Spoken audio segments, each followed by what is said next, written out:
Our next speaker is a surprise. This is a unintentional Egyptian media superstar. Probably not his choice, I would say. His name is Abdullah Hasan. Abdullah Hasan is a 17-year-old student, Egyptian student, who is one of the foremost young scientific minds in Egypt. One of the things among many that he's invented and is currently working on perfecting is a mechanism that you place on glasses of somebody who's a quadriplegic that allows them to speak by moving their eyes, which has all types of implications for the disabled, right, worldwide. Abdullah Hasan, unfortunately, was caught up in the midst of the political tensions in Egypt merely by doing this, right? Holding up his hand in solidarity with Rab'a. When he was invited to an Intel science fair as a guest of the United States, the Egyptian government sent along with him a friend, let's say, to accompany him, right? An intelligence officer, to make sure that he would return to Egypt, which would certainly result in his arrest. So we're fortunate that he has been able to remain in the US, but at the same time, for those of you that are Egyptian, it should be a cause for sadness, because this is an example of brain drain, right? Potential brain drain, where somebody that could actually contribute to the development and the progress of Egypt may end up staying here in the United States. This is one of the often unaddressed, unspoken aspects of political conflict, and so I'm going to turn it over to have Abdullah speak for a few moments. He wanted me to tell you that he's a little concerned because he's new in this country and his English may not be that strong, but I'm sure that we have enough people on the panel that can help if there's any miscommunication.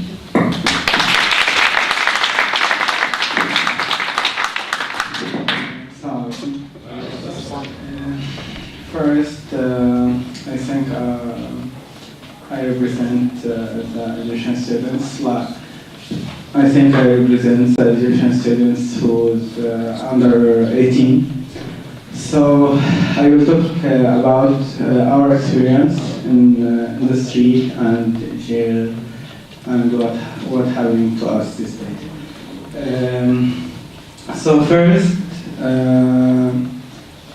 there are many students under 16 and the last few days have got orders from the court by 3 to 5 years. So our mission these days to continue continue protesting in the streets. Maybe we don't getting support from everyone because we are always protesting alone.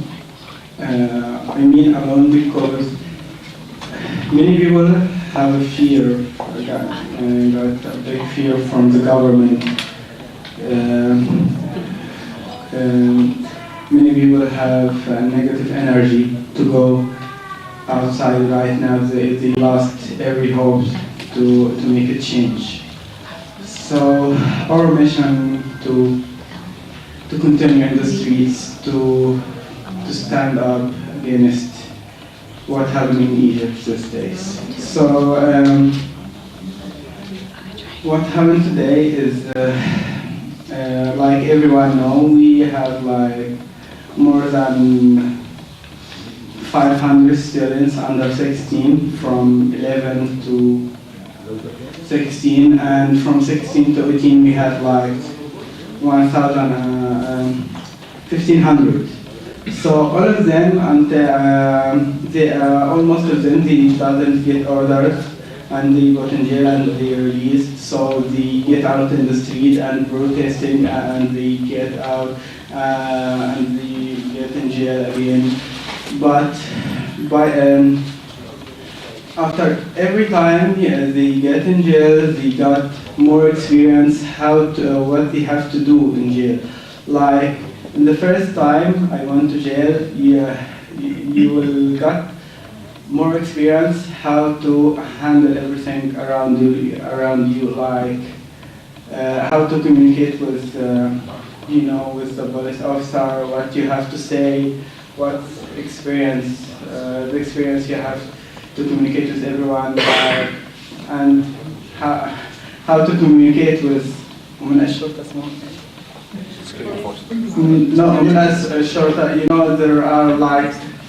there are like small stuff helping the police officer. So yeah, by the time you got experience how to communicate with them to make everything easier, like we can define it like driving self to make everything easier. This is the first lesson everyone will learn when he got in jail.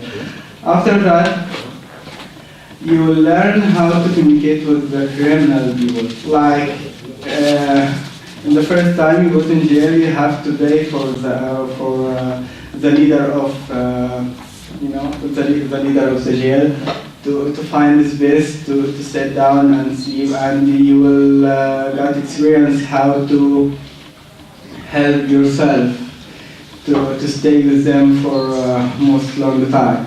It will be different if you got with political people, but for the first time, the police officer will get you the criminals to give you some fears.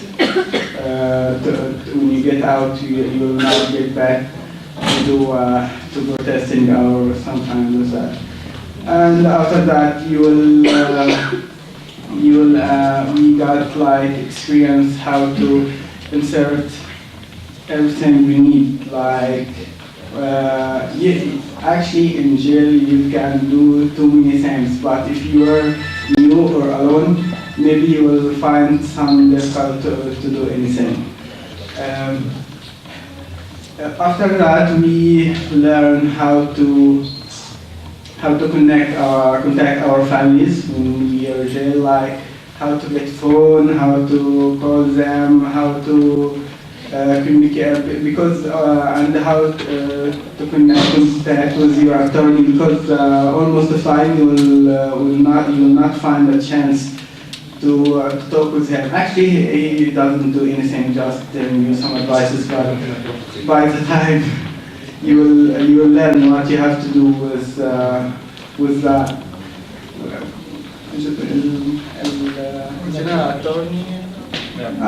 judge. Okay, what you have to say to the judge, how to say ما أعرفش, ما حصلش, ما عملتش. You will always say the same words. And you will learn after that every word you will say in the police station. You will say, you will say I didn't do anything with the judge, because actually they have contact with themselves, but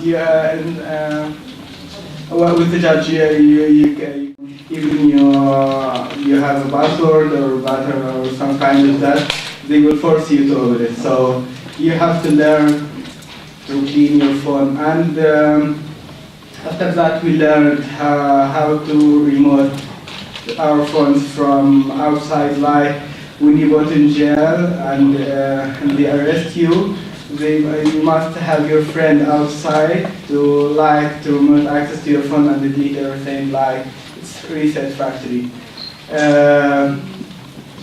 And after that, we learned how to stop anyone to track you when you're in the street, like, and how to escape after finish the protesting and everything. This is our experience in the street. This is what's making us to continue in the street and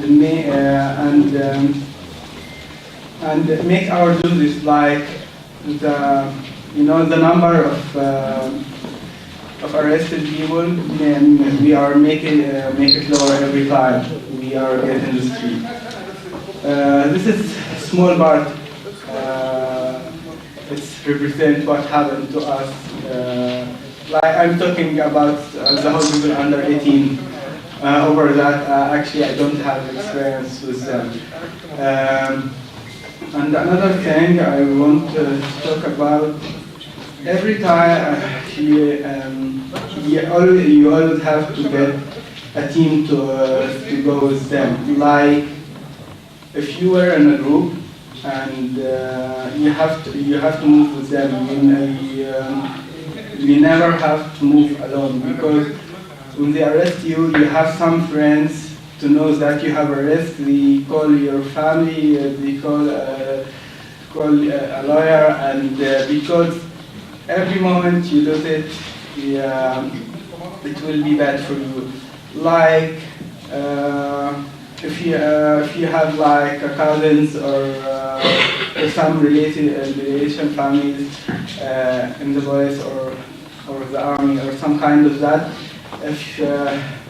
or you have relations with the American embassy, so you can, before they write the case, you have a very good chance to get out from jail, because if they wrote the case,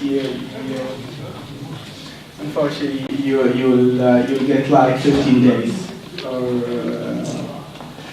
So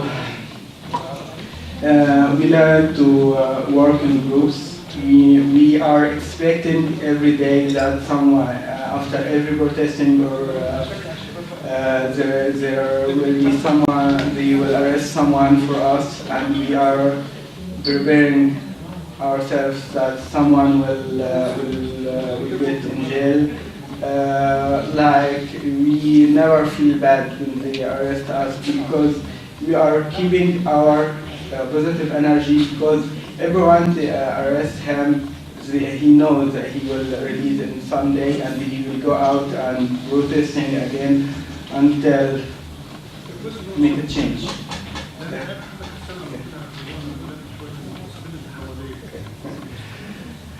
So that's what I want to say. I was sharing our experience in the street, and we will continue.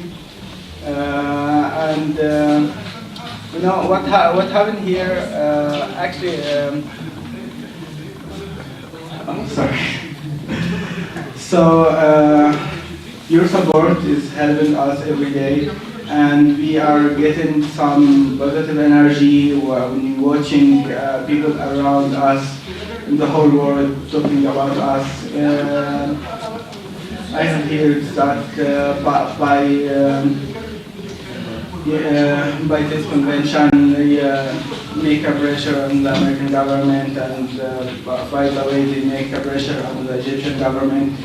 I hope that make a change. But on the other side, we are doing our turn to continue in the street and to get changes someday.